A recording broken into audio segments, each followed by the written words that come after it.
खूप दिवसांनी ना आज खापी गावल्यो ताज्यो फडफडीत होत्यो. वाळू लागलेलीच होती तेका. आचरेवाली घेऊन बसलेली. नीट करूक तेंका वेळ नाही म्हणून मी नीट केलं. आणि एकदम कुरकुरीत कापान येयल्यो इतक्यो त्यो ताज्यो होत्यो. स्वच्छ धुतलंय. चकाकी बघा सोन्यासारखी येयली तेका. इतके ते ताजे होते. 100 वाटो. नंतर तेका मीठ लावलं. जेव्हा माशात सोडतलास तेव्हा ते परत धुवचे लागतं. नंतर एक मिक्सरचा भांडा घेतला, त्याच्यात घातलं खोबरा आणि काल मंगळवारचो बाजार ना. बेडगी मिरची घेतली 400 रुपये किलो.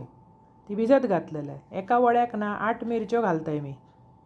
आणि धणे घातले चमचोभर भिजत ते घातलं. वरसून हळद, चिंच, चवीपुरता मीठ, अर्धो कांदो, आल्याचो 1 तुकडो, लसणाच्यो 4 पाकळ्यो आणि भिजत घेतलेलं पाणी घालून बारीक गिलगलीत वाटून घेतलं.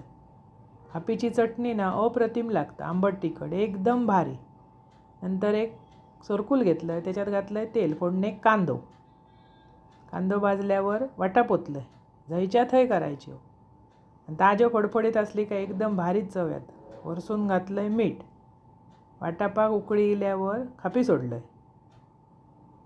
ते ढवळीत रवायच्यो नाही. मासो खंयचोय आमटेत सोडलो की जास्त वेळ ढवळायचो नाही. जरा एकदा पलटायचो. मस्त उकळी इल्याबरोबर कोथिंबीर घातलं. अशी चटणी करा, खावा. आवडतली तुमका. अप्रतिम लागता. आणि आवडल्यास पटकन माझा चॅनल सबस्क्राईब करा.